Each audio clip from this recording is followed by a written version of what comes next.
Good afternoon and welcome to another very special meeting of the Special Populations Committee today on November 4th of 2020.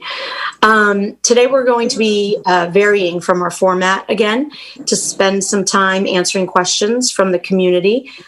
Today's meeting is specifically for examining the resources and supports being provided to our students who are English speakers of other languages.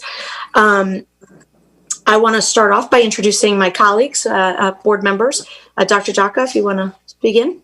Yeah, good afternoon, Judy Daka, District 1. Good afternoon, I'm Carla Silvestre, School Board Member at Large. Thank you. So we'll begin by calling that's our call to order. Our first item is informal summary. Does anybody have any questions, concerns, comments? The informational summary, I'm sorry. No? No, none. Okay, then we should get going. So today we're going to be listening to a presentation on what MCPS is doing for children receiving ESOL services in the fall recovery plan, and then hold a questions and answer session using questions submitted throughout the week by the community, staff, parents, and students. So please note that we are not accepting live questions, but if you still have questions after this meeting, I encourage you to reach out to staff. We will also request that a frequently asked questions document be created based on today's questions and answers that will be published on our website and shared with the community in multiple languages. It's important to acknowledge upfront that today's meeting is not about when we will return to school buildings. That will be discussed at the board's work session on November 6th and at our board meeting on November 10th. Today is about how we are supporting our ESOL students and families. Additionally, please know that this meeting can be viewed in English and with Spanish interpretation on MCPS TV and on our website and YouTube. We will start with approving, well, we already did that. Sorry.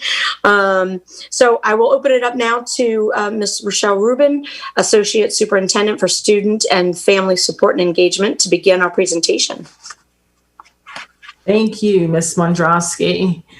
Good evening, everyone. It is a pleasure to be here. As was stated, my name is Rochelle Rubin. I'm the Associate Superintendent in Student and Family Support and Engagement in the Office of Teaching, Learning in Schools.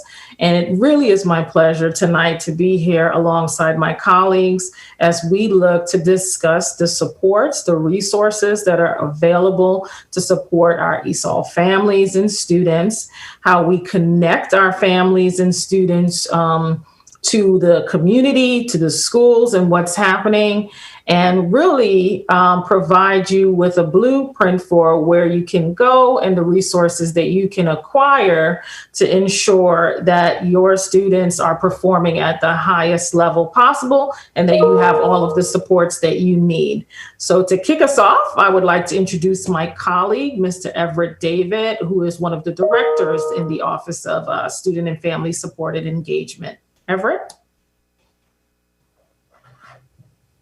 Good evening, and thank you, Ms. Rubin, as well as to the members of the board, and especially to our families. I want to welcome you this evening. If we could go ahead and bring up the presentation. And we could go to the next slide. We could go to the next slide, please. And there we are. Thank you.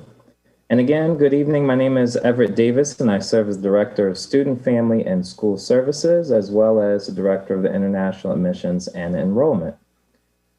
For my portion of the presentation, I will primarily focus on the Student, Family, and School Services side of the house. Following my remarks, you will hear from our Supervisor of International Admissions and Enrollment regarding the supports that the other side of our house provides. So what exactly is Student, Family, and School Services, and what supports do we provide, particularly to our ESOL students? Our mantra is connecting for student success. Our primary responsibilities are family engagement and community partnerships. Notice that I did not say parent engagement, as our responsibility transcends beyond just our parents. We recognize that there are multiple family structures that support our students. Also, we know that when we enroll our students, we also enroll, I say that in quotation marks, we also enroll the entire family. Connecting for Student Success is a multi-layered support process that also includes our community partners and, of course, our staff. We recognize that it takes a village to raise a child. Next slide, please. One of the primary ways that we support our ESOL families is through the work of our parent community coordinators, also known as our PCCs. The PCCs serve as the home to school liaisons. It is important to note that over 70%, 70% of the work of our PCCs has been to provide support to our ESOL families. I often say that the PCCs serve as the role of teachers, coaches, and advocates for our families. They support families with navigating our school system, which we know in a virtual platform does bring additional challenges. The PCCs directly serve just over 1/3 of our schools, including all of our MET sites, and are available on a consult basis to provide support to the remainder of our schools. Most recently, I know that the PCCs have been extremely busy engaging in providing supports for our farms forums, also as well as our holiday giving request. I know that both of these have been quite time consuming, and I want to publicly thank them for their support in these critical areas. It is important to note that the PCCs do not work in isolation. They are members of the school-based student well-being teams, which includes the school's administration, our school psychologists, our counselors, our pupil personnel workers, and other student support team members. While their ultimate goal remains to connect for student success, they do so by supporting parents along an involvement to self-advocacy continuum. This includes involvement, getting the families in the door, or should I say the virtual door, engaging them, keeping them in that virtual door, serving as advocates for them, and also teaching them to self-advocate. Ultimately, we want to provide tools to our parents to not only self-advocate, but also to be able to support and advocate for other families and children. Next slide, please. Another important and innovative resource that is available to our families is our Parent Academy to Go. In addition to meeting for student success, another saying that we have among our team is meeting our families where they are. For those who are not familiar with the Parent Academy, these have traditionally been a series of free face-to-face workshops that provide supports and resources to our parents, to our families. As we continue to navigate the COVID pandemic, we have reimagined the Parent Academy to bring the resources to our families in a virtual to-go platform. The Parent Academy is currently organized in 3 main categories, which I'll outline for you here. Starting at the first category are virtual workshops. As described previously, these are the traditional workshops where we select the topic as well as the presenter. In this model, the presenter is often the main facilitator of the learning. Next slide, please. The second category is our virtual chats. And as the name implies, although there is a topic, it is much more broad and allows for parents to be the facilitators of the learning and engage in dialogue with other families regarding best practices as well as any challenges that they might be experiencing. Next slide, please. And the final category is our how-to videos focused around technology. These videos provide multilingual technical support to our families to engage in technology to help to navigate the virtual platform. All 3 categories of the Parent Academy may be found on our newly refreshed website, www.mcpsparentacademy.org, or you may simply type in Parent Academy on the MCPS homepage, and it will take you straight there. It is important to note that all of these sessions are recorded and archived on this website so that you can refer back to them at a time that is most relevant to the challenges or resources that you might be seeking. In addition to the collaboration with our community partners, as well as among many offices within MCPS, I want to thank Danielle Wilson-Sadler, our instructional specialist and project lead for the Parent Academy, for her leadership in helping to reimagine the Parent Academy. This is such a critical resource for our families. So at this time, I would like to turn it over to our supervisor for the International Admissions and Enrollment, Ms. Margarita Borges. Thank you, Mr. Davis. Good afternoon, everyone, and we appreciate the opportunity to share the supports for ESOL students with you this evening. Like Mr. Davis said, I am the supervisor of international admissions and enrollment, which means I oversee all of the immigrant families that come to our county to enroll in MCPS, as well as supervise the ESOL transition counselors, which I will be speaking to momentarily. In the next slide,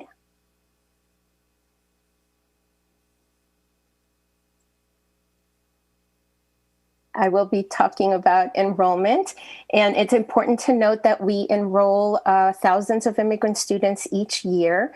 And although a large number of MCPS ESOL students are born in the county or transfer here from other U.S. locations, IAE enrolls a significant number of students, between 3,000 and 5,000 a year, depending on the immigration trends of that year.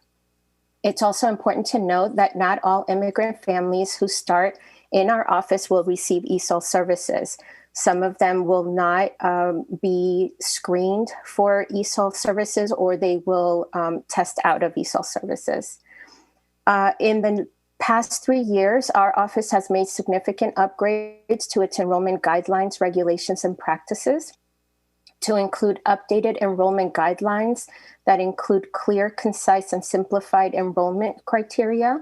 And we had a work group, cross-functional work group that met for 3 years to make sure that we were updating all forms and enrollment processes, not only within our office, but across the district and in collaboration with all schools. This is with an emphasis to remove any barriers to enrollment. We also have been spending the last few years focusing on culturally sensitive and equitable practices, again, to eliminate barriers to enrollment.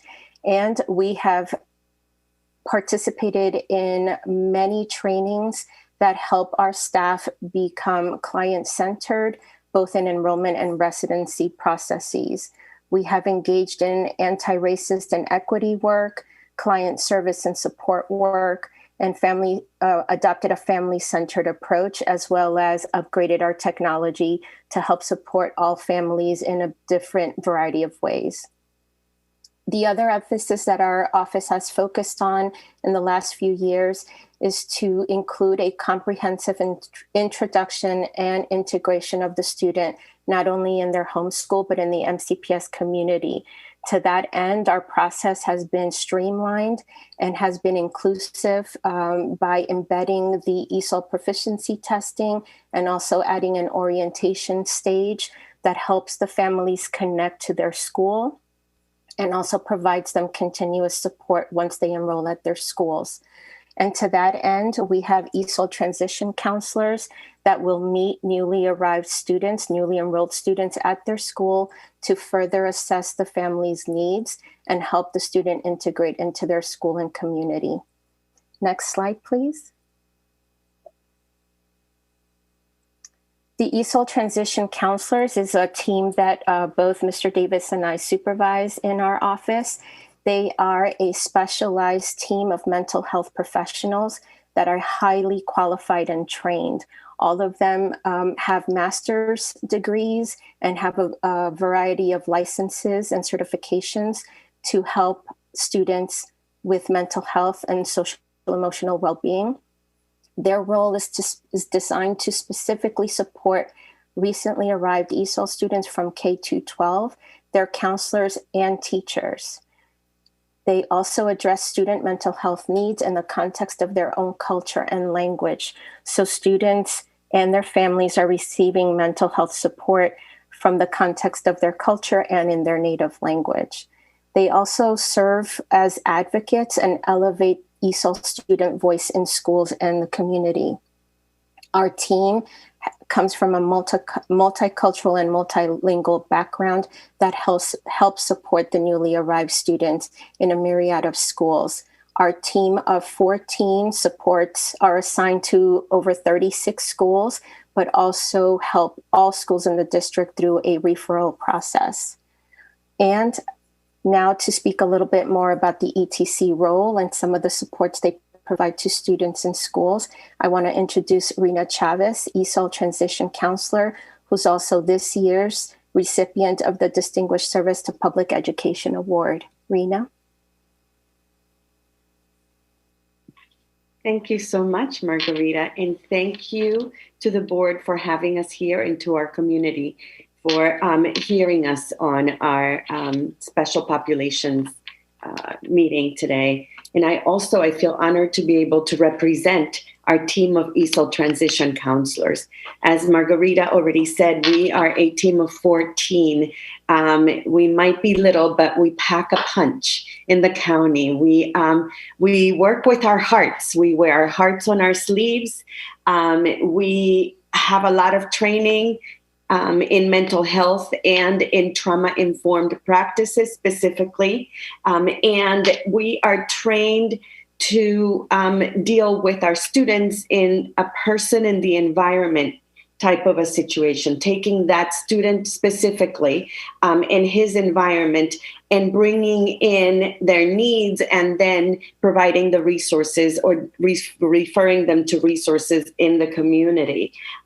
We try to look at our children's issues, our students' issues through the lens of trauma, and we strive to support the ESOL and MET students, K through 12, and our school staff in understanding how adverse childhood experiences and trauma affect the students' academic achievement as well as their social emotional well-being. So our ESOL students, as you might know, come with a lot of different kinds of traumatic experiences to us. They present to us with their traumatic immigration journeys, with their acculturation issues, with family reunification issues.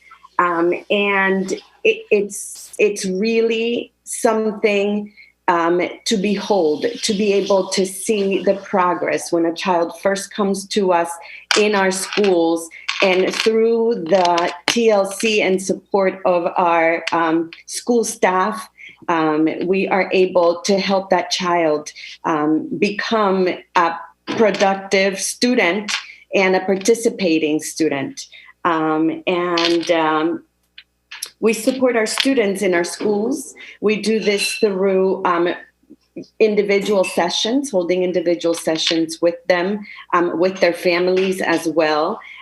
We are continuing to do that via Zoom and other platforms that we are using, as well as holding circles. And when school's in session, we run guidance groups. Right now, we're doing a lot of plugging into the ESOL classes and running community circles with them that have to do with the issues that are affecting us today. We are also active first responders. We are very active in our schools' crisis teams, and often take the lead in some of the crisis situations that are presented to us. We are well versed in all of the county prepare programs, signs of suicide programs, personal body safety programs, and we deliver those lessons in a bilingual method in the students' classrooms, supporting the teachers and the counselors in the schools. We also make a direct impact to our schools' school improvement plans, because we are part of a lot of different committees in our assigned schools. All of us are part of our well-being team committees. We are also part of the coordinated student services teams. We are part of the counseling teams. And so we are in a lot of different meetings. We are also members of the social emotional development, lessons development team as well. And we also participate in community forums, such as the Waymaking community forums that have been done through the Be Well 365 initiative that we had in the county. And also, we are very active in anti-racist and equity work and joining different social justice forums. We are really, really committed. And like I said, we work from our hearts.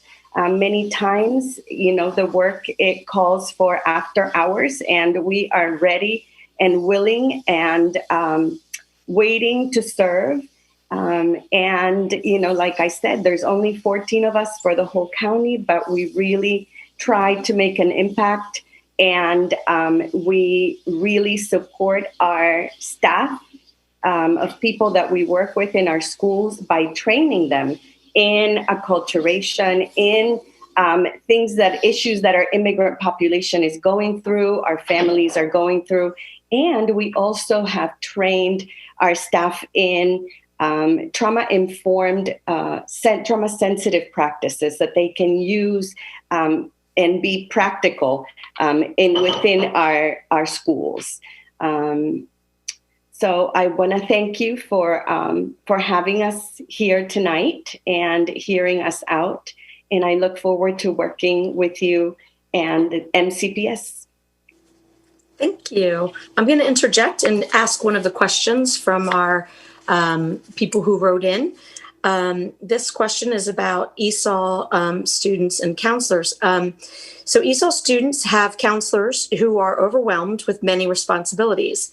In my high school, each ESOL counselor has 200 ESOL students plus 200 others that they counsel. Can we set up a case manager system so that each ESOL teacher is the advisor for 30 students, following them throughout their high school career? We could make sure that ESOL teachers have ESOL homerooms so that they can offer tailored help. These students need to know that we care about them. So I'm going to go ahead and answer that partially because it's not something that belongs to us. So the ESOL transition counselors serve middle school METs, elementary METs, and some high schools. Only one of us serves a high school that has a METs program in it, and that is me. But the other school-based ESOL counselors are under a completely different program, and they are under the counseling program, which is under Dr. Karen Cruz. So that question will be better served by her, because there's not something that I can respond to in terms of that. They are super overwhelmed. But just so that you have a clear idea, clear perspective, ETCs have 3 assigned schools and county-wide referrals. So for example, I have 10 active schools right now, 10 schools with active referrals in them.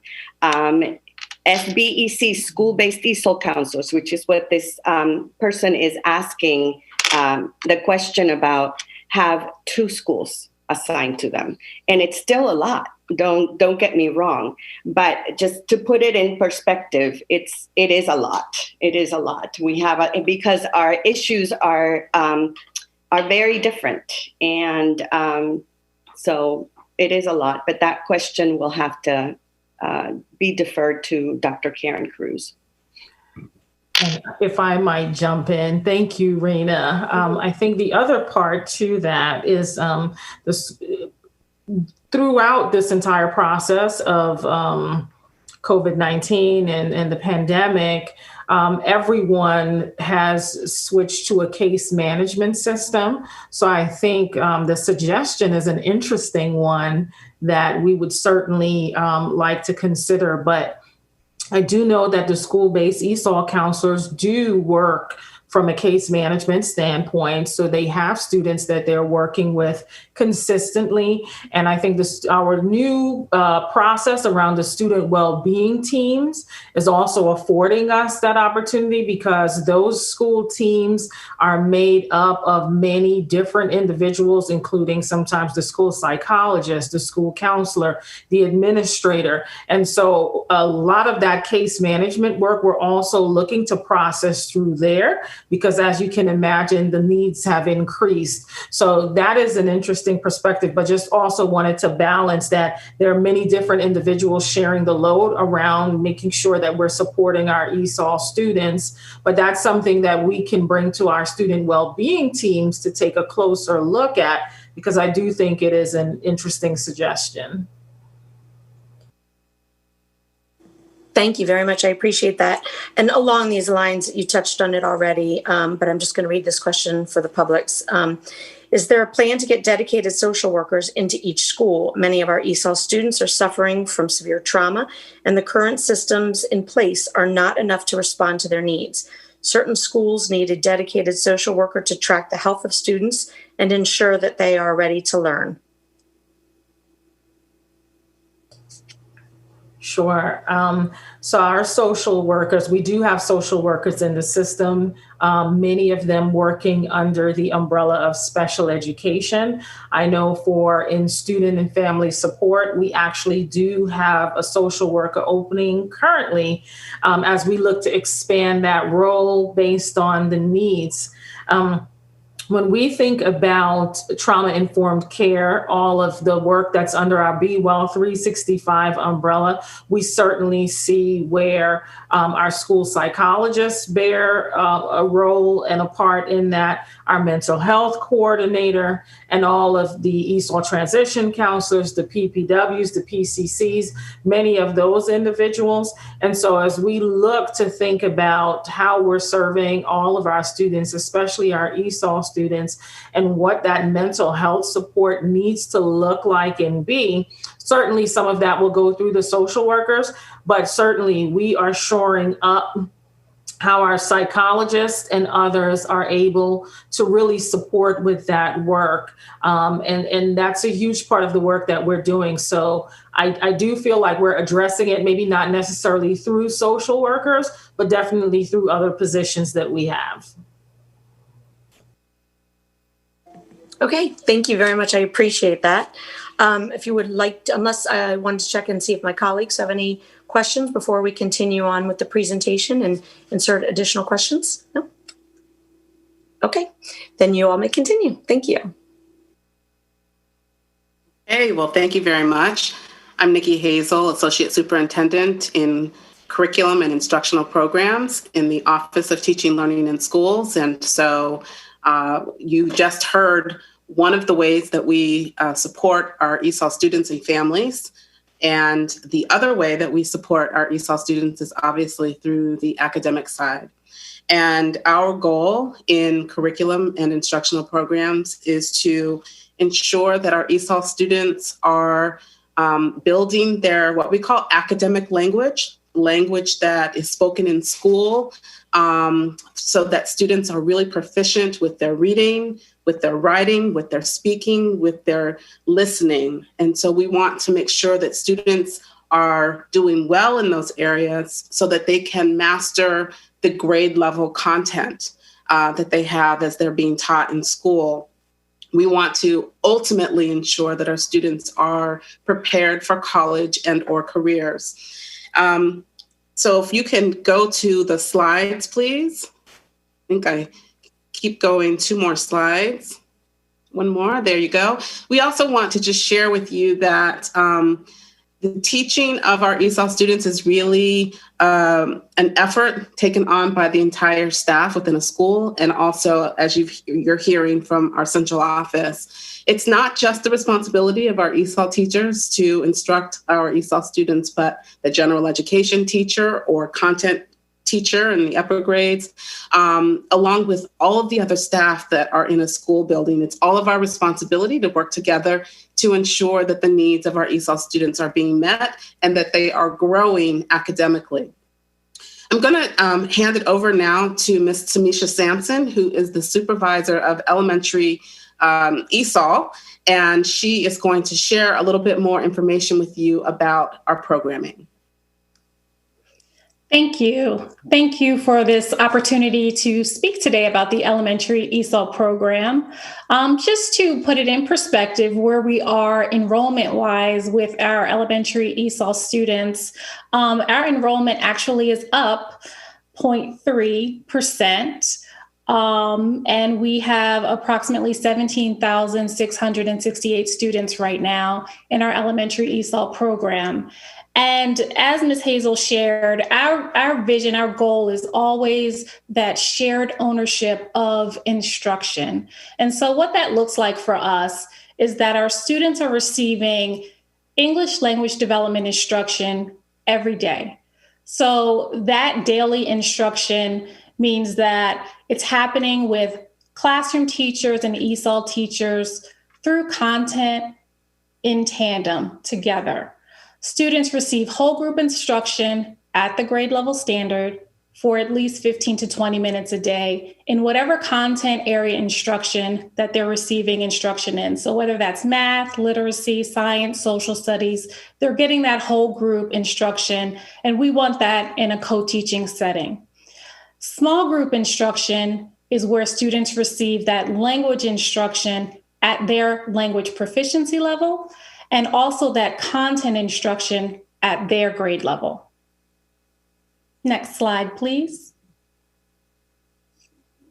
And so when we talk about this shared ownership, and we talk about this idea in literacy and mathematics in a virtual setting, we want to make sure that everyone is clear. We want to make sure that our family community is clear on what the expectation and what the guidance is for our students. And so during this distance learning, our ESOL co-teaching model is what's been recommended. And for literacy, or English language arts as we call it, that's during a 90-minute block. And for mathematics, that instruction is happening during a 75-minute block. And so teachers are co-teaching, they're co-planning, sometimes they're working together on co-assessing their students. Those mini lessons are happening, as I shared earlier, 15 to 20, sometimes 30 minutes a day. And then that small group is where students are really developing the reading, the writing, the speaking, and listening. And we want to ensure that during this virtual time, students are really having those opportunities to read aloud, to speak as much as possible, because we know they have to use the language in order to grow the language. Next slide. So here are some examples of what we're doing differently in our virtual learning setting. We have adopted quite a few interventions that students can use during class time, but also at home, that can help support the learning in and outside of school. We have put together a menu of professional learning opportunities that can support teachers. We have job-embedded coaching for our teachers across K-12. We have weekly ESOL meetings for ESOL teachers and MET staff. We are in the middle of our curriculum implementation for all of our schools, so we are working with teachers on that. We have two-way immersion programs, which you'll hear about shortly. We have adopted Be Glad for those two-way immersion schools. It's a language acquisition program that really highlights not just English language acquisition, but Spanish language acquisition. So that supports the dual language piece of language development. We also, with our CARES program, we have purchased some math interventions. We know based on our data that although we've gained in literacy, we have some learning loss in mathematics. So we want to make sure that we are doing as much as possible in terms of intervening with our mathematics. So for the next part, you're going to hear about our two-way immersion dual language program. So I'm going to turn it over to my colleague, Tamara Hewlett. She is the coordinator of the TWI program. Good afternoon, everyone. Thank you so much for providing this space for us to talk about how our students are doing. As Tamisha said, my name is Tamara Hewlett. I am the ESOL coordinator and TWI coordinator. So I have the wonderful pleasure of serving with the elementary ESOL team and specifically serving the two-way immersion schools. Next slide, please. Thank you. Currently, there are 5 elementary schools in Montgomery County Public Schools that are two-way immersion schools. And these schools are Brown Station Elementary School, Kemp Mill Elementary School, Oakland Terrace Elementary School, Rolling Terrace Elementary School, and Washington Grove Elementary School. These 5 schools follow what you call a 50-50 model, with languages of instruction, which are English and Spanish. And so what this means is that students are learning for 50% of the time in English and 50% of the time in Spanish. And each school does it a little differently. So it might be they're doing 50-50 in one day, or they might be doing 50%, they might be learning in 1 week in English for one content area and Spanish for another content area, and then they switch contents and language of instruction. The two-way immersion programs offer a well-rounded, rigorous education anchored in the 3 pillars of dual language. And these 3 pillars are the core for dual language programs. The goals of the program are bilingualism and biliteracy, grade level academic achievement, and improving sociocultural competence. Next slide, please. It's important to note that students whose first language is not Spanish or English, who are receiving ESOL services, they will receive the traditional language instruction from a certified ESOL teacher. So if we have a student who is speaking Korean in a two-way immersion program, they will not only be learning in English and Spanish, but they would also be supported by explicit English instruction from a certified ESOL teacher. We also have, we're trying to build our capacity to provide Spanish language development outside of the content instruction whenever possible. And so some students who are adding Spanish to their linguistic repertoire, they may need some additional Spanish language development. And when possible, the schools are providing that. Next slide, please. And so one of the ways they are able to do that is through, as Tamisha, Mrs. Sampson mentioned, we have some intervention programs that we are trying to implement and use to support families and students in school and at home. And so Rigor, Soluciones, iStation, and Esperanza are some of the intervention programs that our two-way immersion schools are learning about and learning how to use and implement with our students.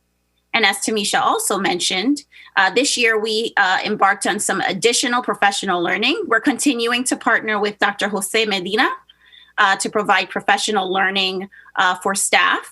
But we're also adding additional professional learning opportunities. And so we have a cohort of about 65 staff across all the two-way immersion schools who are learning additional language acquisition design strategies. And so incorporating those strategies into any content area that they work with, whether it's in the language of instruction of English or the language of instruction of Spanish, they're learning how to make content comprehensible for students. So no matter which language they're learning in, the students will be successful.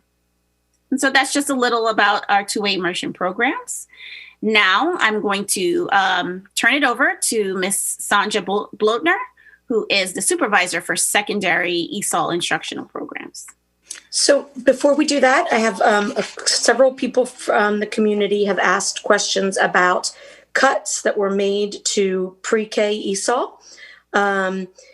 So one person writes, "We know that early intervention is key in getting children the skills they need to obtain grade level goals." Other people have written, "Why were ESOL services cut from Head Start and pre-K, especially when many students in both of these programs have very high language needs? It seems that especially in our current situation, we would want to be able to support students more rather than less. Last year's Head Start class had 19 to 20 ESOL students." Can we speak to that at all? Sure, I can take that. Thanks for the question. So pre-K and Head Start are language and literacy rich intervention programs for our youngest learners. And we know that these students benefit from this language rich environment. And it's an early learning resource. The decision was not to assess these students for ESOL services at the beginning of this year, because we knew that our youngest students would benefit from less assessment and more instructional time. Therefore, some key shifts were made in staffing and professional learning, and I want to make sure that we're all clear on what they were. So first, each program did receive transitional ESOL staffing. And so that means that although the assessment didn't happen and students aren't identified for ESOL, each school did receive some ESOL staffing. And so this ESOL staffing can be used for planning support, consultation support, or they can support the teaching of pre-K students. We also put in place a professional development learning series for all pre-K and Head Start teachers and paraeducators. And we're working with WIDA, who is our go-to for all language assessment and all of our language standards.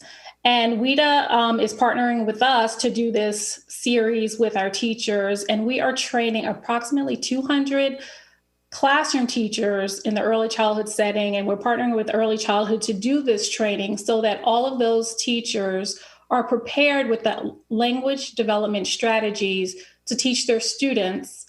And we're focusing on family engagement. That's our specific goal. So just to recap, we're not assessing for ESOL in pre-K and early childhood. We already know that most of them, if not all of them, are learning language. We know that those classroom settings are language and literacy rich. We want to make sure that our classroom teachers and paraeducators in those programs are as equipped as any teacher with the language strategies. So that's why we're partnering with WIDA. And one thing to note about the partnership, WIDA typically, they don't partner with districts for this. It's called the WIDA Early Years. They don't partner with districts on this professional learning series. They usually partner with states. But we shared with them what's happening in our district, and they decided to partner with us. And we're the only ones in the nation that's doing this. And we started it, and so far the feedback has been tremendous from the teachers. So I wanted to make sure that we were clear about that. So there is transitional staffing. We didn't eliminate or cut the staffing. There's still some staffing for those schools. Okay, thank you. I did have another question, but I'm struggling to find it at the moment. So I'm going to let you go ahead and continue with the secondary, and we'll loop it back in. Okay. Sounds good. Thank you so much, everyone. Good evening, everyone. My name is Sandra Blotner. It's a pleasure to be here with you today and just talk about the secondary ESOL program. As you know, this is a totally different time. We're in a different space, a virtual space, and I know that it is challenging for many of our teachers and our students. And with that in mind, we really tried to make sure we adjusted to address the needs of our teachers. Just so that you know, when we think about the secondary ESOL program, you heard Ms. Sampson mention that we have about over 17,000 elementary ESOL students. We have almost 10,000 secondary students at the middle and high school level. I just looked today at our data, and we have over 4,257 students at the middle school level. We have over 5,341 students at the high school level currently in our program, and the numbers are growing. We also have a METS program, and that program is specifically designed to support our students that have interrupted education to get additional literacy and math supports. We have 10 sites at the middle school level, and we have 12 sites at the high school level, so 22 total for the secondary level. Now, what's interesting to note about the METS program is that we have about 120 middle school METS students, about 260 high school METS students, for a total of about 380 students. That's about half of the number of students we had last year. And there have been years in the past where we've had over 1,000 METS students. So significantly different. And we are making sure that we're doing everything that we can to monitor how students are progressing. We monitor their literacy, making sure they have the right evidence-based resources to ensure that they're progressing in their language, their literacy, and their math literacy skills. So that's very important. As we have been reimagining schooling in this virtual setting, there's so many things that we've seen happening, and we've been monitoring how many of our students are attending schools or not engaging. So I know that you heard the school family engagement team speak to that a little bit. We know that we have about 350 high school students that have not fully engaged out of about 842 high school students for September and October. That's about 7% of our high school ESOL population.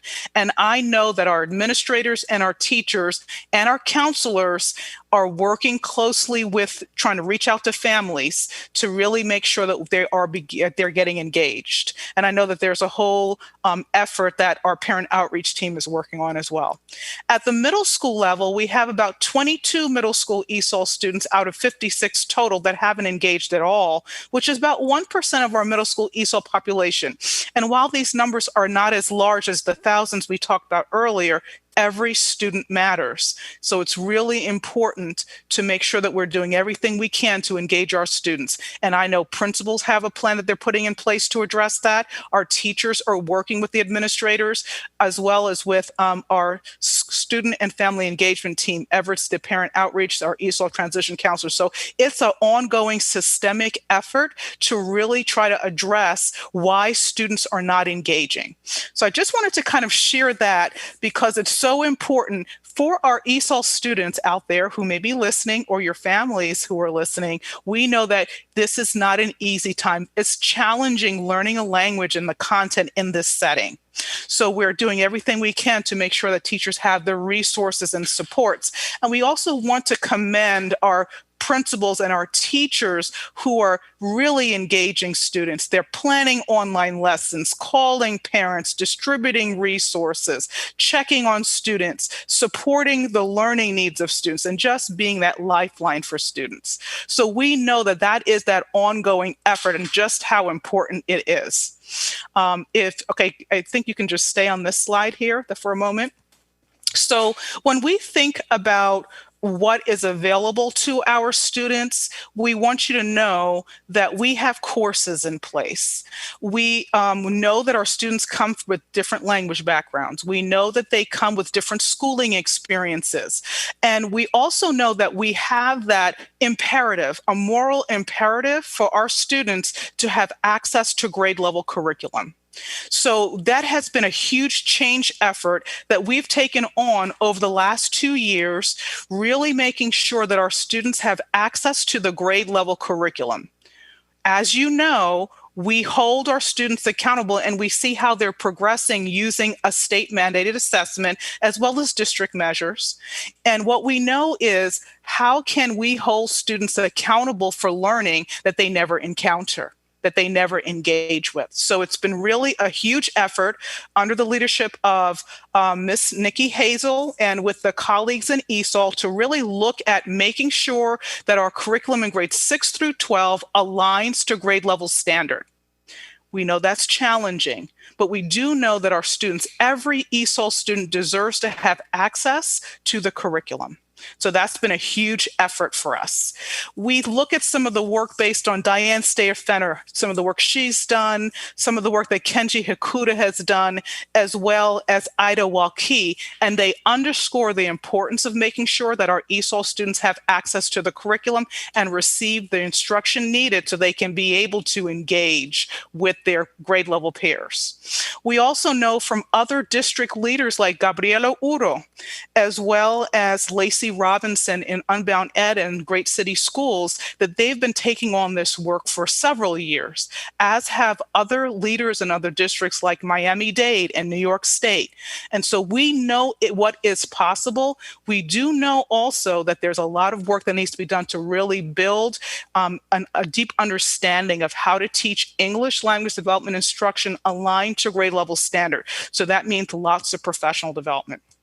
That being said, when we think about what services our ESOL students receive, and you heard the team before talk about the different ESOL levels 1 through 4, 1 and 2 being our lower level proficiency levels, 3 and 4 being our higher proficiency levels. At the secondary level, those students that are functioning at ELP 1 and 2 receive 2 class periods of ELD instruction. So yes, it is aligned to grade level standard, but they're receiving instruction around how to listen, speak, read, and write aligned to the grade level content with differentiated instruction and supports.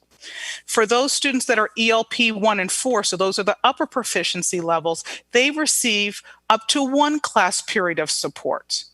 And so just wanted to highlight that. You heard mentioned at the elementary level that there's the co-teaching model. So we do a couple of things. We have provided instruction where we know the curricula is aligned. We're also working on making sure our teachers are all getting that dual certification. So that's something that's a work in progress. But we look to make sure that there is that dually certified teacher. We're looking at a co-teacher, English and ESOL teacher working together to deliver instruction to students primarily at the ELP 3 and 4 level. And in addition to that, some of our students who might be in AP or honors or IB might have an ELD seminar. And in addition to that, they've got their grade level English course. So just be aware that there are multiple ways that we're making sure students receive instruction. In addition to that, we know that they need to have access to their grade level content courses. And we know that there are some challenges around that. I know that when we look at the supports that our students need, especially those that are ELP 1 and 2 at the lower proficiency levels, they need to make sure that they have those additional language supports in the content area. So we're doing a lot of work right now to provide supports and professional development for our content teachers in math, science, social studies, and ELA to make sure that the content that is being provided to students is aligned and addressing the language needs of students. And we're doing that in collaboration with our content supervisors and teams in the central office. So that's something that will be taking place this year using some of those emergency funds that were given to MCPS to support this effort. When we think about what the instruction looks like for students, just wanted to highlight, we talked about the fact that the curriculum is aligned, but you need to know that when we talk about differentiation, we know that there are things that are needed, such as pictures being added to text, such as language frames, so that as students are engaging in discourse, they know how to have the conversation with their colleagues online or in person. Using graphic organizers to support their writing so that they can be able to explain their ideas and then turn it into writing. The ELD instruction also is providing supports on understanding vocabulary and grammatical structures and what that looks like in the context of the content curriculum. So that's a lot of the work that our teachers are doing. I think if you could potentially put back up the slides, that would be great.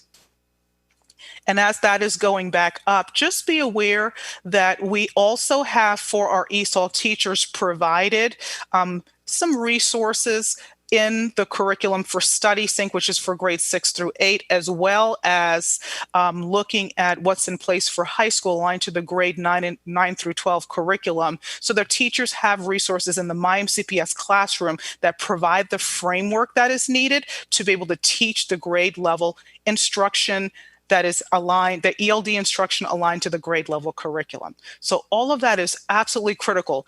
We know that it doesn't happen overnight. We know that there's a lot of work that needs to be done. And so we talked about professional development that took place this summer and how important that was. And we also have professional development that's happening on a weekly basis for our ESOL teachers to support their needs so they understand how to differentiate the curriculum. Next slide, please. So just wanted to highlight a couple things for you. You heard me say that we are making sure that whatever we're doing is aligned to the grade level curriculum. That's really, really important. That being said, you know that last year we adopted the Study Sync curriculum. And so all of our ESOL students, ELP 1 through 4, are receiving their ELD instruction aligned to this grade level curriculum. And you need to know that the curriculum resources provide EL resources and assessments that are directly built into this curriculum resource so that we can monitor the language growth that's happening for students. They're getting to practice listening, speaking, reading, and writing aligned to the content curriculum. And so that's really important. Next slide, please. At the high school level, again, this was a major shift, making sure that every single ESOL course is aligned to the English curriculum in place, the standards that are needed for grades 9 and 10, as well as 11 and 12. And so that was a major shift this year. A lot of training took place. And so we really worked hard to make sure that our teachers understand how to use those resources to deliver instruction. Wanted to give you an example of a student. So when I think about what this might look like for a student, I think about Maria in grade 10, who's scoring, let's say, at a level 2. What her teacher might be doing to support her would be providing a double period of ESOL instruction, using videos, games, lesson activities, helping to develop her understanding of grade level text as she listens, speaks, reads, and writes, and engages in discussions with her colleagues. At some point, she might be recording an oral statement. Other points, she might be writing in response to a prompt. All of those ways are helping her develop her language. Next slide, please. So we talked about middle school and high school. I want to make sure here that I underscore some of the changes that have happened for our MET students. And so we are using evidence-based resources, and you heard this was mentioned earlier, some of the interventions that are in place at the elementary level. Well, they extend into the middle and high school level. So we use System 44 and Math 180 to support learning for our MET students.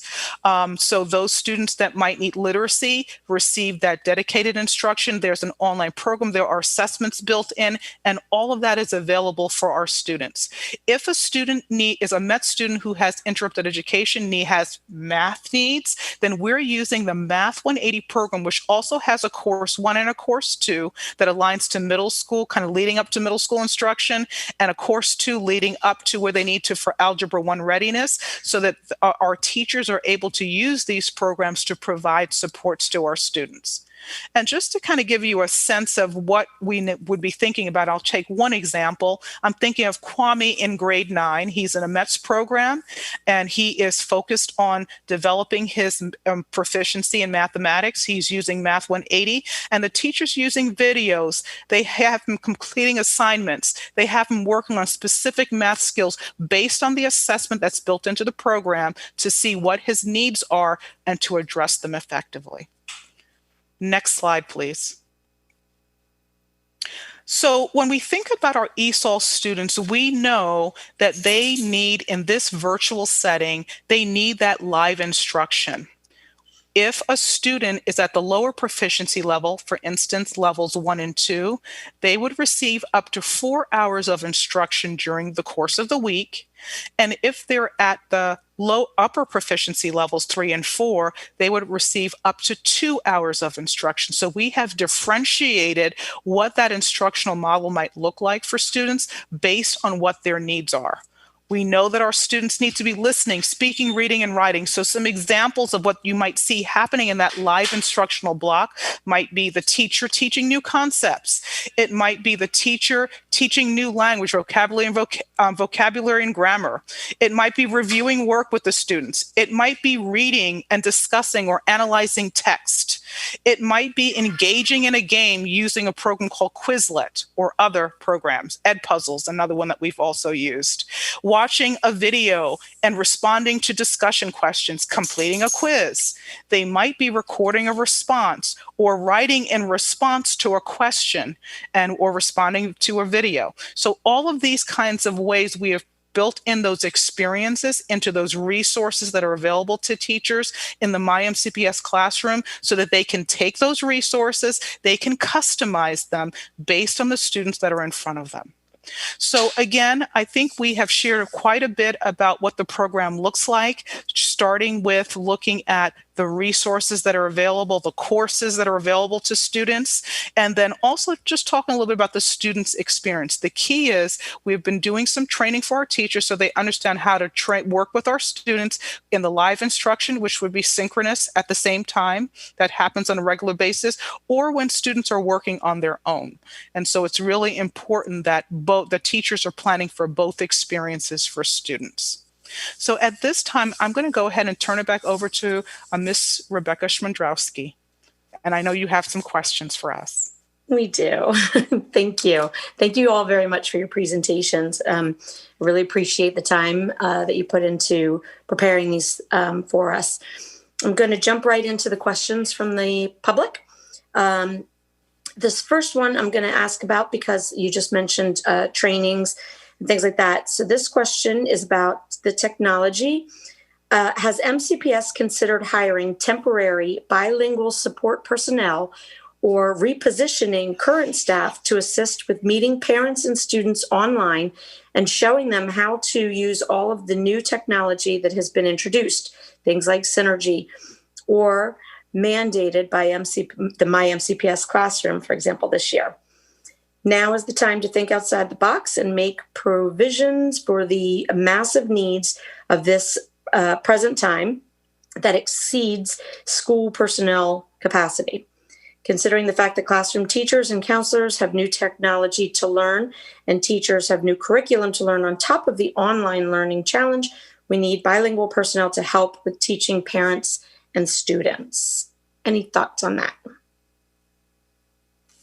So I can go ahead and take a first stab at it, and I know that Nikki will have Mrs. Hazel will have some additional things to add, but I can tell you that we have been working in tandem with the technology team, and I know they've been working with the communications team to have some recorded videos for parents on how to access Parent View, how to access, the MyMCPS classroom. They've done a series of videos that are available. What we've tried to do for our teachers, because we've gotten those questions too, is to push some of those resources out to our teachers or content specialists or resource teachers so that they can get them out to the parents and to families.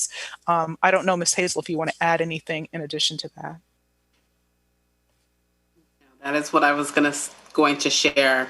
We have not discussed hiring additional staff at this time, but I think suggestions around bringing parents together for specific training, using specific languages is a really great idea. And, we certainly will share those ideas with our teams. But I also know that Mr. Davis is doing a lot of work with communities as well to ensure that they feel supported in this area. Okay, great. I see Ms. Silvestre may have a question. Go ahead, Jill. Yeah, just to follow up on what Ms. Hazel said, if Mr. Mr. Davis could expand if his team is doing some of the one-on-one work that the question asks about. I think it's more specifically about personalized individual help. Yes. Just wondering if his team is doing any of that. Sure. Yes, I'm happy to respond to that. And by no means is our team to take the place of our colleagues in technology. I just want to be upfront in saying that is not their background. They do support, of course, in any way possible, including in providing assistance, technological assistance, technical assistance to our families. But they also work in tandem with our colleagues in technology. So as far as providing individual support, I think it was mentioned, Ms. Hazel had said, and my colleagues in curriculum had mentioned how we do have the technology, and actually I mentioned that in my remarks earlier. We have the how-to videos that are available that I know that our team is walking through with our families, making them available, but also actually walking through with them.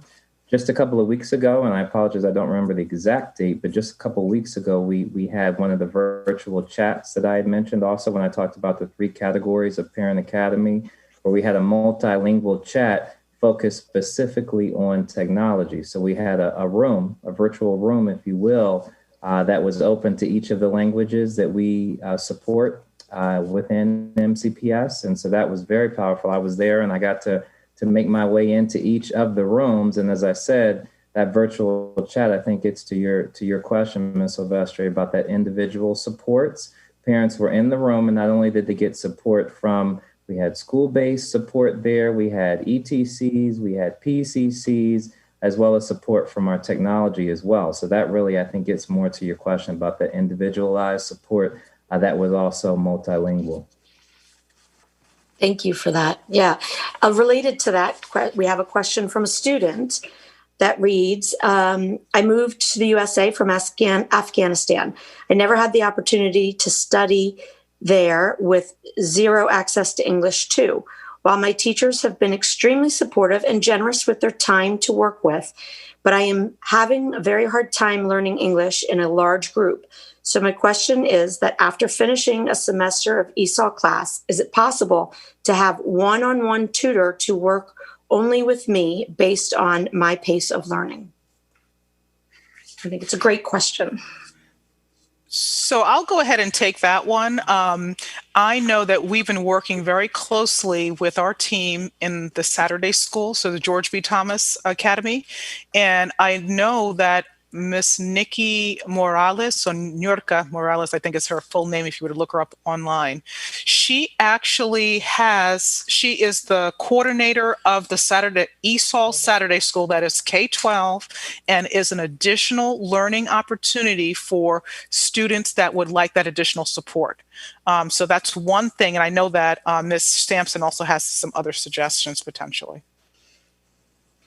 Add before Ms. Sampson shares that particularly at our secondary level, our students do have opportunities to meet with teachers, particularly on our Wednesdays. We really want our students to take advantage of that time.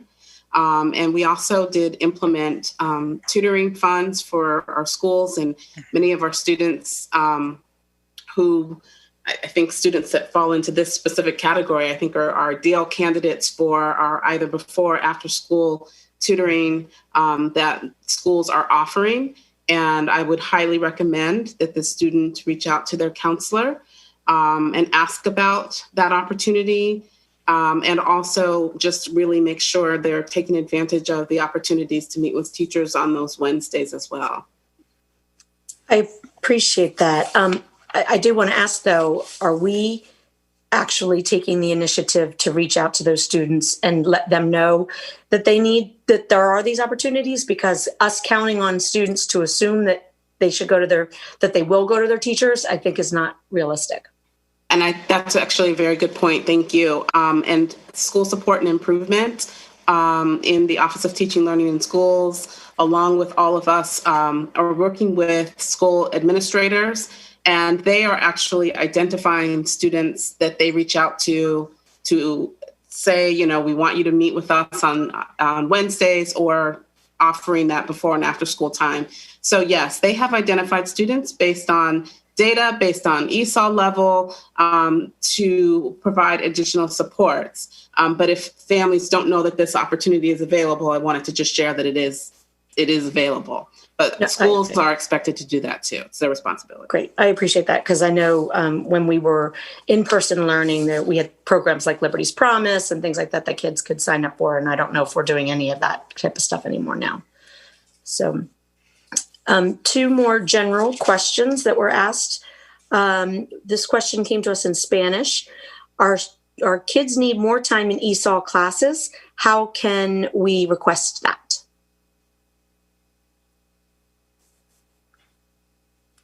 So I think in elementary school, we would ask that the family member or the parent contact the teacher, but the expectation is that they're getting that English language development every day. That's a non-negotiable. But if a parent is feeling like their child isn't getting that, they definitely have to contact the classroom teacher. They can contact the ESOL teacher or the administrator at the school. The secondary level, same thing would apply, but just keep in mind that we've already, depending on the student's proficiency level, they have a certain amount of instruction. So if there's additional support needed, they would need to let the administrators know. Okay. And this question came to us in Chinese. How can we access books and ESOL materials online to help our kids? 2 great questions, by the way. Yes. So I will say for elementary, Benchmark has an online library. And so students can access the online library by going to Benchmark Universe. And so if students don't have an online library, and they should, again, they have to reach out to their teacher and have books assigned to them. But all students have access to the Benchmark Universe online library. For the middle school level, they have access to StudySync, which has a plethora of resources in the library that students can access. So that's one piece. If the student is a MET student, they have access to System 44 with a lot of different activities and books that they can access. We also have some ESOL students that are in interventions at the secondary level, such as Read 180 or ILIT. If that's the case, they can also access those resources. And for high school, we've actually used some funding from our emergency grant to purchase an overdrive access for our students, because once the student has access, they can go into that and they can be able to download, use books, and they're all ebooks that they can access aligned to the curriculum. So we think there are a lot of different ways that they can access resources. If they're looking for resources in the native language, one of the things I can say that we've done in the My MCPS classroom is we try to make sure that a lot of the readings are on pages. There are different kinds of pages and assignments and various things in My MCPS classroom. So if it's on a page, you can use the immersive reader to be able to read information, and it does it in hundreds of languages. So I think there are a couple of different ways that we can kind of make sure, and if that family needs to reach out to get some specific books in Chinese or at least access some things online, we can definitely try to get some resources to them. I would also add, each school has a media specialist, and I think the media specialist can help support students with online books from the Media Center.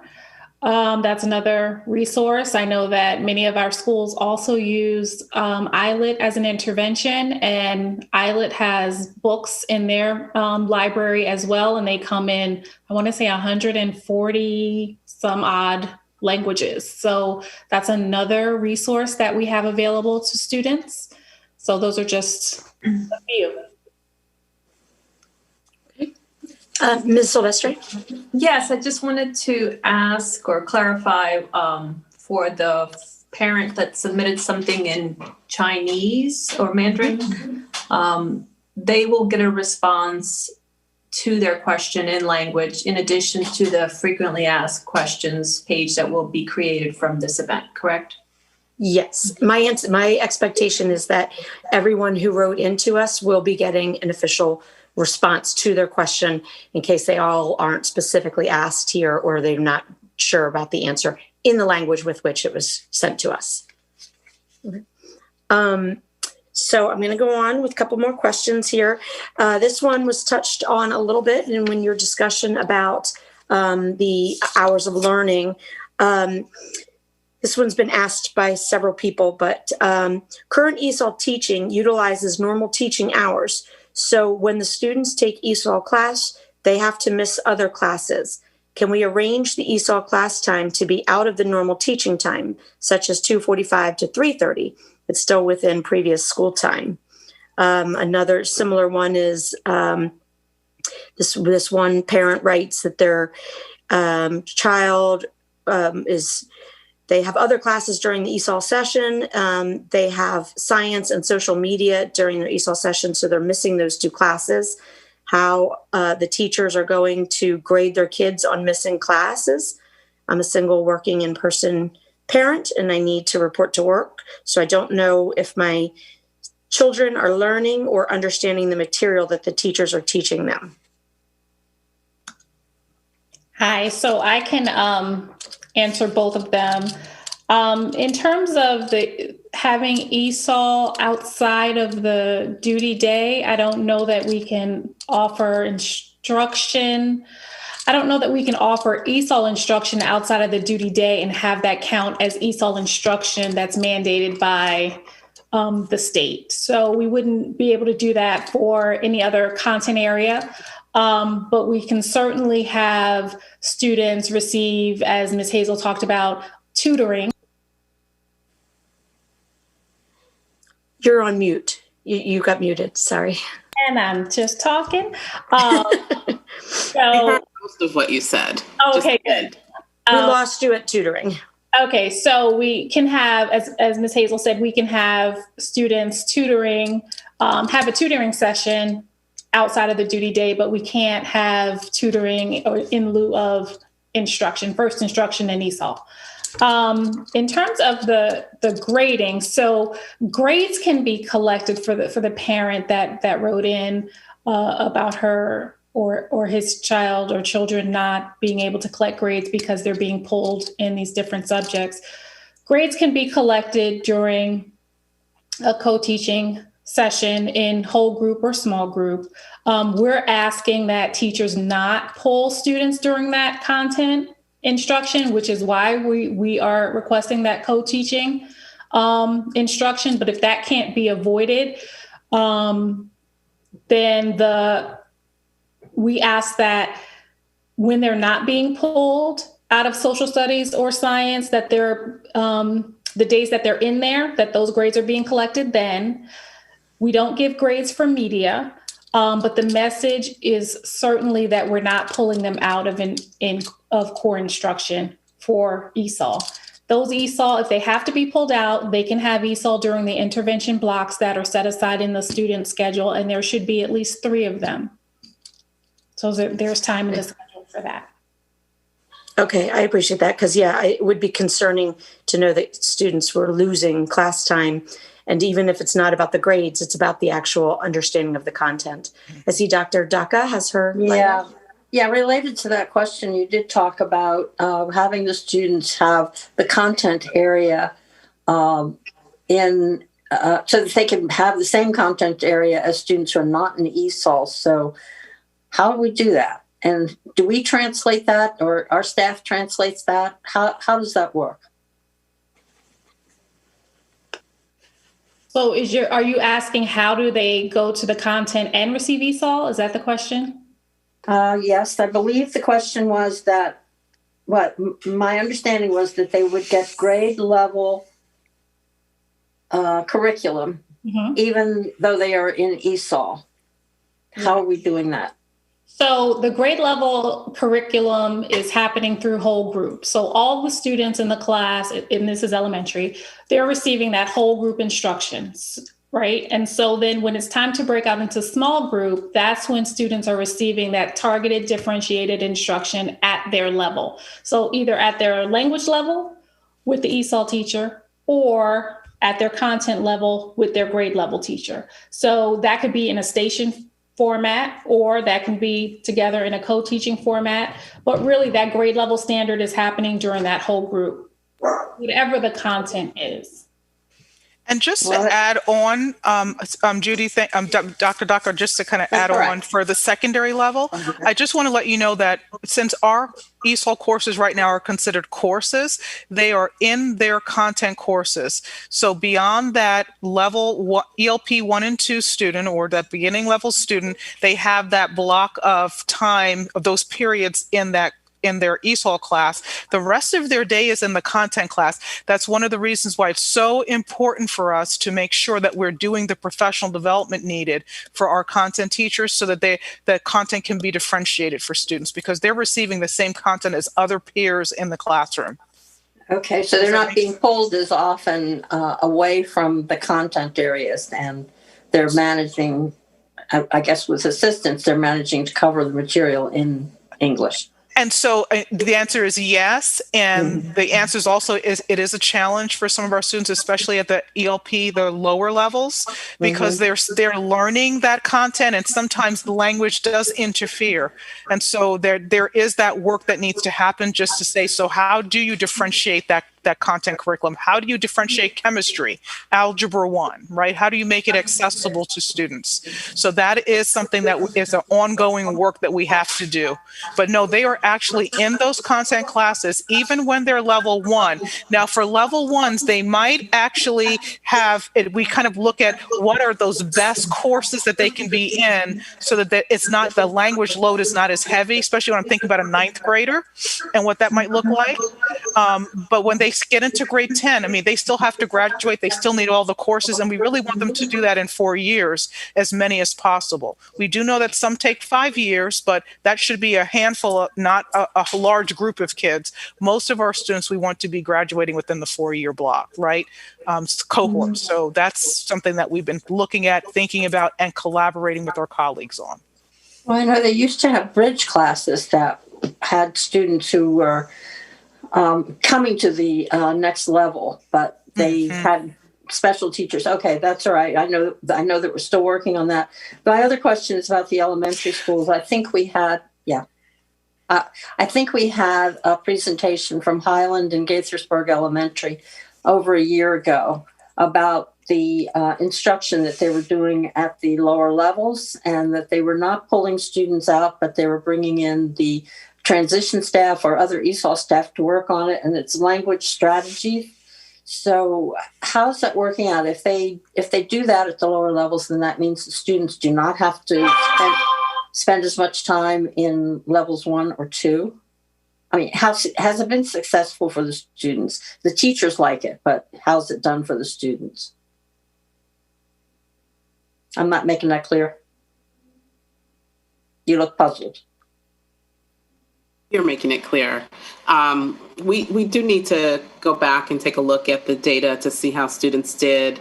Got a little interrupted last year, but we were definitely keeping our eye on Highland in particular.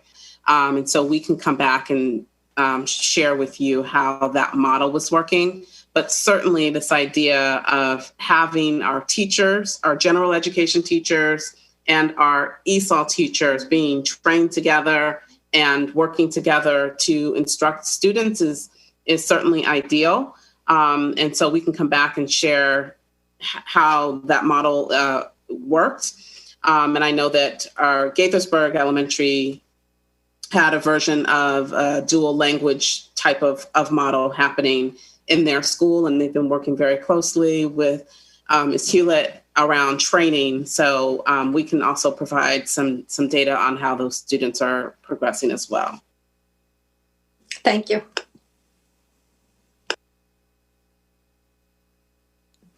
Okay, great.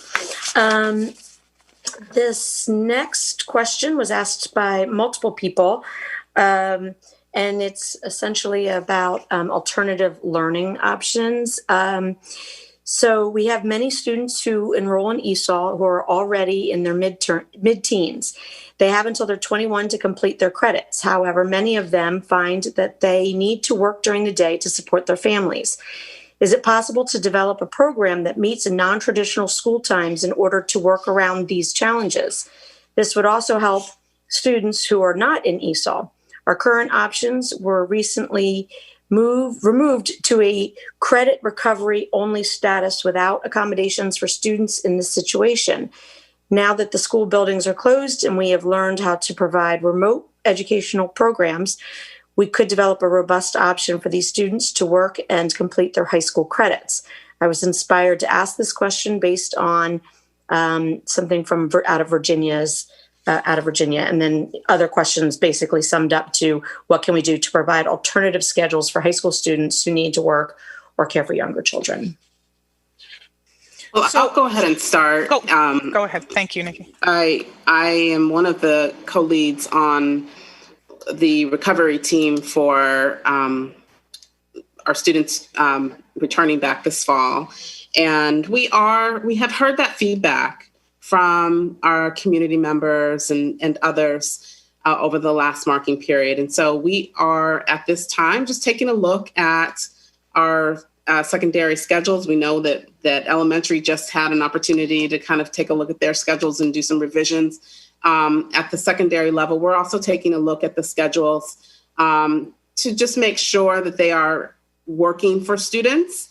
As we wrap up the marking period, we'll be looking at our grades, we'll be looking at feedback from our families and from teachers and students, and just determining whether or not any slight adjustments need to be made. And this is a consideration that we have heard and will continue to discuss, is whether or not there are other types of schedules at different times of the day that would be more appropriate for certain students. So it's certainly something that we will continue to have conversation about. Ms. Podrosky, I just wanted to say that I think this is very important. So I'm glad to hear that you are thinking it through. We've always had students that drop out because they have to work. Yes. So, and now with the looming economic crisis, I think we're going to lose students if we don't come up with more students, if we don't come up with a different alternative for them. So I appreciate the work that you're doing in this regard. Yes, I agree. And I hope that we are letting people know, particularly when we do return to the in-person learning model, about our alternative programs and the growth that we've put into that option for students to be able to opt into those programs. I know they offer classes on weekends and things like that, and in the evenings, is my understanding. So, so those are good things for our students to be made aware of, if possible. This next question is in reference to secondary. We have been told that changes to secondary ESOL instructional programming are designed to increase graduation rates. However, it isn't clear how throwing beginning learners of the English language into the deep end of grade level text before they are ready serves that goal. These disadvantaged newcomer students are more likely to feel hopeless, give up, and drop out if they do not receive the ELD support they need. Furthermore, they will likely advise other members of their family/community from enrolling when they arrive here. Are these changes a way for MCPS to tell teenagers, especially undocumented 16 and 17-year-old youth arriving with little or no English, to enroll? I'm not really sure I understand this question, but what are we trying to do to support students in making sure that making the best effort to take advantage of college opportunities? And do we keep statistics on how many ESOL students end up going to college? So I think there are a couple of questions in that question. So I'll go ahead and try to start with the first part of it.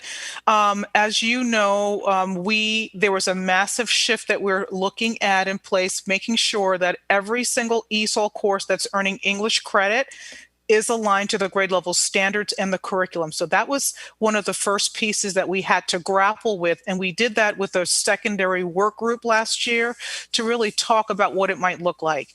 To address the question about level 1s and 2s, we are making sure that we're developing differentiated resources that teachers can use to work with students. For instance, while our lowest level, our ELP1 students might have access to the grade level text. We're looking at them grappling with excerpts of that text as opposed to the entire novel. So we've tried to do some things to differentiate what the listening assignments look like, what the speaking, reading, and writing assignments look like, so that way it's addressing the learning needs of our students. We also are using additional resources that are partnered with those grade level texts to address their language development needs. We know it's challenging right now for many of our teachers, understanding how to teach the English language development instruction aligned to grade level standard. So that is something that we know is going to take not just the curriculum resources being in place, but professional development. So it's kind of that ongoing, it's that adaptive challenge that we're dealing with to make sure that everyone feels ready and to use the resources aligned to grade level standards. So that's that one piece. There was another question in there about college and having access. I know that in some ways we have looked at how our students are accessing, whether they're going to college and beyond. It's very difficult for us to really track that data really well. And so I think that we do need to look at some processes to wrap our hands around that a little better. But I can tell you that we've been working, and this is with our CTE team colleagues, where we're looking at what are those opportunities beyond high school that we can give our kids access to, whether it's accessing AP courses, IB, whether it's dual enrollment in college and high school. And we've actually had more students enrolled in college and high school this year and this past year than we've had other years. And this was a collaborative effort between Mr. Davis's team, the secondary ESOL, as well as our colleagues on the CTE side of the house. So it's really an ongoing effort, but I do believe there's a lot more work that we need to do to really get and have a better understanding of the data, of what we know about our students when they leave us and where they go. Great. I appreciate that. Couple more we got here. This is the one about elementary school that I couldn't find before that I found. So I'm going to throw it in here. Elementary ESOL is not a self-contained course. Elementary ESOL teachers collaborate with classroom teachers to provide language services through co-teaching and small group instruction, currently via Zoom breakout rooms. However, if ESOL students and teachers return to buildings prior to classroom teachers, these students would still require remote instruction provided by their classroom teachers. Many elementary ESOL teachers provide English language development support to multiple grade levels. What logistics would be developed to organize and support ESOL students in a variety of grade levels? And I'm assuming like in a hybrid type of method. And I think whoever wrote this highlighted all of the complexities of a return to school for ESOL students. We are, I think you said earlier that later this week we'll be sharing some thinking around returning to schools. But just, ESOL students are a group that we are talking about and considering, but as this individual laid out, it's very complex because ESOL students are in the general education classroom, and it's not as easy as selecting students and putting them all in one classroom with a teacher. We need them to be integrated into the general education classroom with all of their classmates, and also receive their English language development instruction. And so it is something that we are talking about. And I believe a plan will be shared over the next few weeks around groups of students that may return and what that might look like. So we don't have a lot of answers at this time, but It is very complex work. I can imagine. One point that I do want to make is that someone did write in specifying that we need to make sure that we are surveying ESOL families, and we are doing so in such a manner to conduct the surveys in such a manner to make sure everyone is fully and fairly represented. So I just want to make sure that we keep that in mind as we continue that work.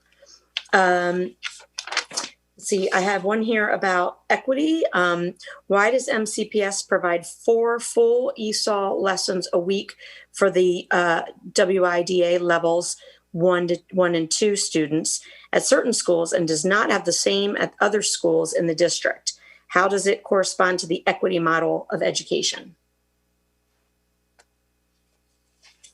So I'll go ahead and start. I can think about the resources. I know we talked a little bit at length about what's available for our middle school and our high school teachers. We've put resources in place for all levels. So all of our schools have access to those resources. We've provided professional development for all of those teachers, and so they can access it. I'm not quite sure which level they were addressing, but that's for both middle and high school. Okay, they said levels 1 and 2. Okay. Not sure which grade level. Oh, yeah. I don't know. I assume they meant all grade levels, but good point. This question is about testing. Do all students take the same test ESOL students take? If not, I think you will find that non-ESOL students score similarly, in particular when given in kindergarten. To me, it seems like students are not treated fairly and they are put on paths because they happen to be exposed to another language. I guess that's not really a question. I think the question really just being when we do testing, is the testing done the same for ESOL and non-ESOL students? So I can speak to it. Okay. So in elementary, all ESOL students take the same assessments that all general ed students take. Since they mentioned kindergarten, I wasn't sure if they meant the screening assessment, because the screening assessment for kindergarten is a little bit different. So the screening assessment for eligibility for ESOL services requires students to just take the speaking and listening portion of the assessment, because kindergartners don't necessarily all know how to write or read yet. So I wasn't really sure what that question was asking, but for the most part for elementary, they take the same assessment, except the screening tool requires kindergarten to take the speaking and listening portion instead of the all 4 pieces. The writing and reading are not a part of it. Okay. Okay. So let's see. I have 2 other areas. We've got some questions about accessing ESOL services, exiting ESOL services, and then a couple of questions came in from staff members in reference to workload. So I'm going to start with summarizing that aspect. ESOL staff have had workload concerns for over 10 years that have not been addressed. ESOL teachers, and especially CSs and RTs, have a heavy workload throughout the year, administering placement tests, completing legal paperwork, planning and administering the annual ELL assessment, managing the spring world languages placement testing, if they are also in charge of that department, and completing year-end paperwork and transition tasks. All of those duties significantly take away from our planning time and time to review and give feedback on student work. Can the district work with ESOL teachers in order to address workload concerns that highly impact our ability to provide quality instruction to ESOL students? So I will just say, and I know elementary isn't a part of the question, we do have testing coordinators, and the state assessment, which is the WIDA access, should belong to the testing coordinators at all schools K-12. So that's something I think that we have to continue to work on with OSA, which is our Office of Shared Accountability. So that's work that we have to continue to talk about. So I think that's something we can do. Along those lines, there was a question about the planning time with Wednesdays, because in your presentation you mentioned that students who need extra support and stuff, Wednesdays is a good time for that. So how do the ESOL teachers, when do they get that planning time back? Yeah, so actually the presentation that was shared on adjusting the elementary schedule in the Wednesday will actually, I think, help ESOL teachers and other teachers that provide support for students The newer schedule now shows that students will have the first part of the morning with instruction, and then the second part of the morning really does allow for the ESOL teacher to provide services for students, and then leave some of that other time in the afternoon free for the professional learning and other things that they may need. So we actually think that the second portion of the morning may allow time for the ESOL teacher to work with individual students or in small groups. And so we're following this very closely as the new marking period starts. We'll be looking to see if that's actually playing out the way we intended it to. Okay, great. So, thank you. If you don't mind, I can go ahead and just respond a little bit to the question. I understand the concern that some of the CSs and resource teachers are bringing up, because there is a lot. I mean, we are managing so many competing priorities. I think one of the things that we can do is to continue to look at ways to find efficiencies for how we work together. I know there's a lot of collaboration that's happening. They talked about the seal of biliteracy. They talked about testing. They talked about managing, lots of different pieces. So that if you kind of look at the job description of the CS and the resource teacher, that is part of their role. But I do believe it's important for us to kind of consider what are those things that we can do to make sure that we do some streamlining around processes. That's something that can probably happen centrally, but it also would need to happen at the school level. So that's going to be ongoing work for us. And I know they are right in that we've had a lot of time working with the ESOL Collaboration Committee, and that has come up over time.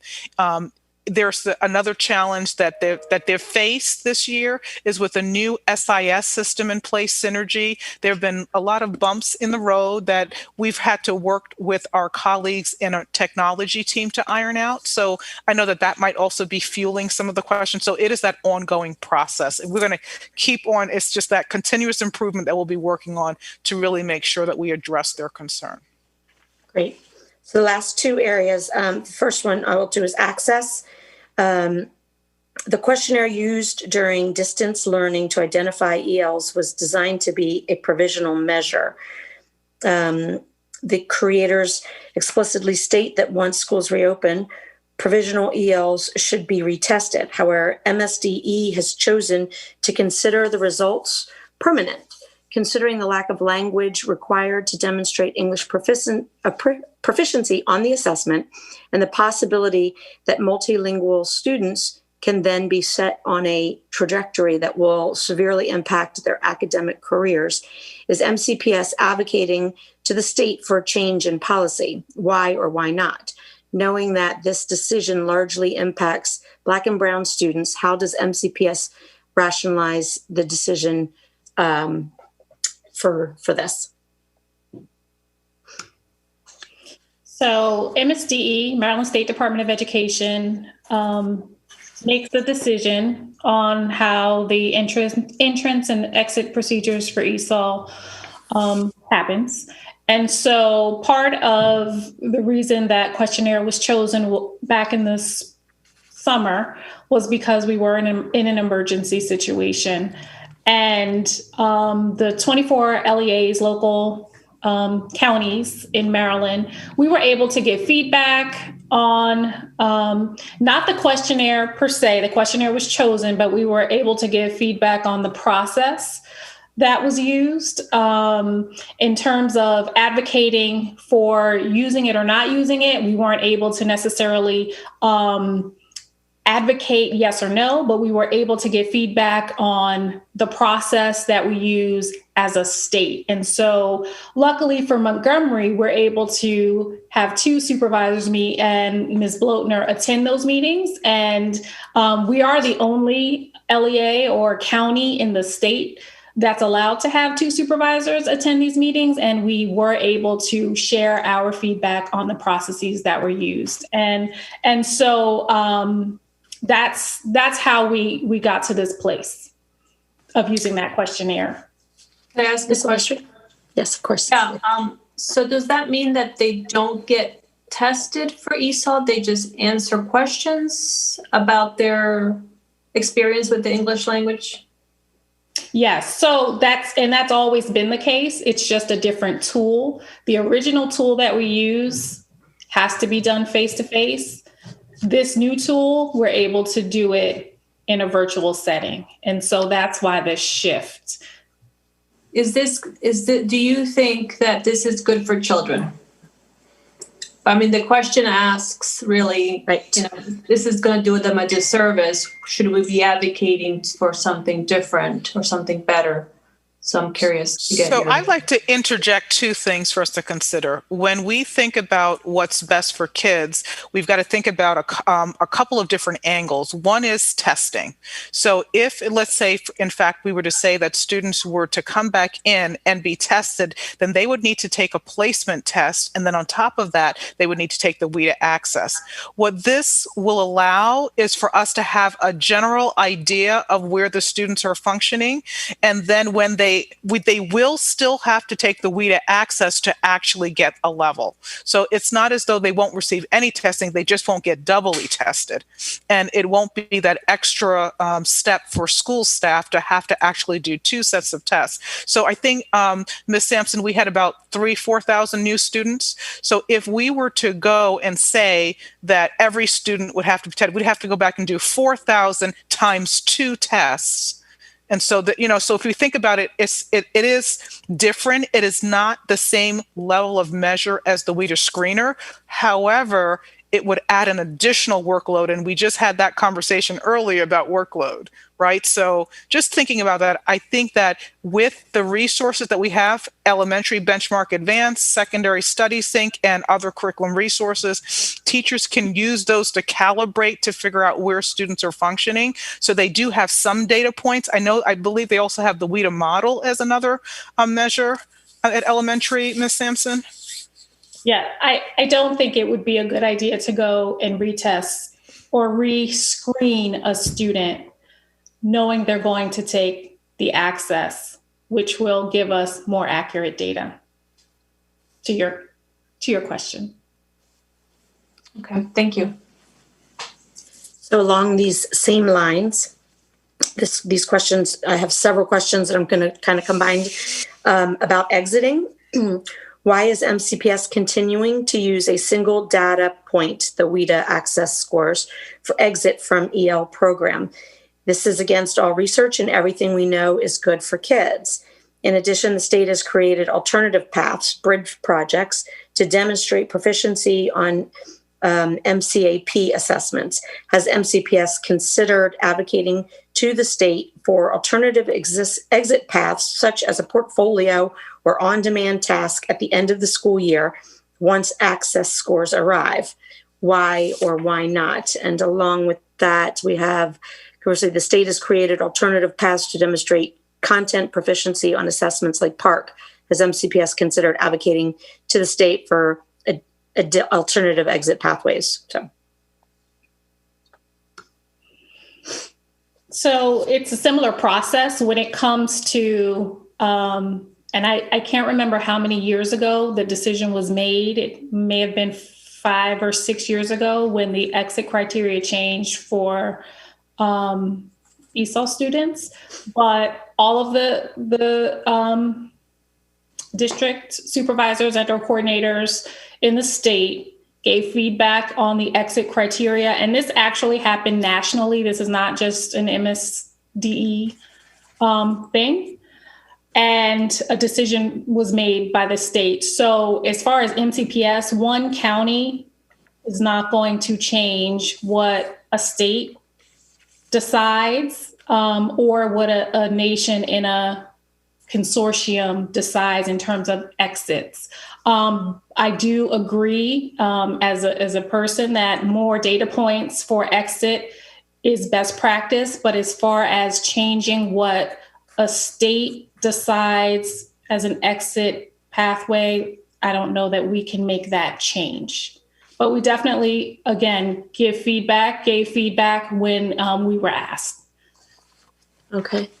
The only thing Sorry about that. The only thing to add is that in order for the state to make that determination of 4.5, they actually did a correlative study between WIDA and PARC, and they've looked and found that at 4.5, that was the point where students were able to score proficient on the PARC assessment. So I know we're going to MCAP now, but that was, I think, one of the rationales for why they made that determination. And then just one other thing to keep in mind is we're not the only state that is using a data point, using the WIDA data point to make the determination. I believe when we've asked this question, I know that both Ms. Sampson and I have asked a couple of times around this, and they've said they really wanted to have a data point to be the determining factor. So I'd have to kind of go back and look at how ESSA is written, but they really wanted that one data point. And they emphasized that quite a bit. There was a question that came up around bridge plans, and I know we've had this conversation. This is Mr. Murphy's side of the house with Mr. Carrasio, who's on that side, about what are some flexibility with bridge plans. And one of the things they said, that is the determination, again, by what the state has determined, will decide if a student does not score proficient on that assessment, that they must do this bridge project. And I know that it may be in flux as we move to a new MCAP, a new assessment in place. But there's one thing that I do want to emphasize. We have several ESOL students that end up needing bridge plans. And that was actually one of the drivers behind the need to make sure that we aligned our curriculum resources to a grade level standard. Because if we did not do that, we were actually assessing students on content they'd never learned. So of course they're not scoring proficient. And so it's really important that as we think about all of those 4 MCAP assessments at the high school level, it's absolutely critical that our ESOL students have access to the content with supports and differentiation and scaffolds, but they need to have access to be able to demonstrate proficiency. I think one thing that we potentially might need to consider in the future is how do we look at that native language? Is there a way for us to potentially look at assessing in a native language to really tease out language from content? But that's an ongoing discussion I know we're having internally. Okay, I appreciate that. That is all of the questions, comments that I've received from the write-ins. I will say, I appreciate you all taking the time to respond to this. I'm going to check with my colleagues and see if they have any further questions. I'm disappointed that we didn't hear from more students. The few students that we did hear from, and the ones that I've talked to in doing targeted outreach, one thing that seems to come in very clear is that additional support with tutoring and help with the homework and stuff, and particularly in their own languages, and support for their parents to learn about our system, and especially right now as all these changes are being made, and as so many of our families have parents that have to work and aren't even necessarily at home, and being able to support them. I really hope that even though I don't feel that voice came out as strongly tonight's session, that we are really doing everything that we can to make sure that we are providing those resources and those supports to our students and our families. One other general theme that I kind of got was that, there are concerns about not enough ESOL time, especially right now. So for me, those are some of the big takeaways. I do appreciate everybody who took the time to write into us, all the staff and parents who wrote with their questions, and all of you. Dr. Daka or Ms. Silvestri, do either of you have anything that you want to add or any other questions that you want to ask? I did want to make sure that the parent that was worried about his or her child getting pulled from content area, that person get a response about what they should do if they do feel that their child is being pulled from content area classes. I want to thank you all. This has been extremely informative. I am going to watch it again because I want to better understand everything you have said. I think it's been very powerful for me, and especially because I believe ESOL is going to come before the full board in the upcoming months. So I will watch it again and send in an email with some follow-ups. I would like to visit a level 1 class, ESOL class in the secondary to really understand. I fully support Me too. content level instruction, but I really, I do want to understand how that's happening with the scaffolds needed so that students feel like they're not overwhelmed and they're going to keep at it. So that's all. Thank you so much. Yeah. Well, I too will just say thank you again. I really appreciate all of the work that you have been doing and will continue to be doing for all of our students and our families. I know how much it means to them and how much it means to the system. We are going to continue to dedicate our special populations committee meetings to addressing these areas of concern and interest, particularly with this new virtual learning situation and addressing things like that. Our next committee meeting will take place on December 17th, and I hope everyone will join us. And I just want to remind everybody that they can that a video recording of this meeting will be available in both English and in Spanish on the MCP TV and YouTube channels. So thank you all very much. I hope you have a wonderful week, and we'll see you in December. Thank you.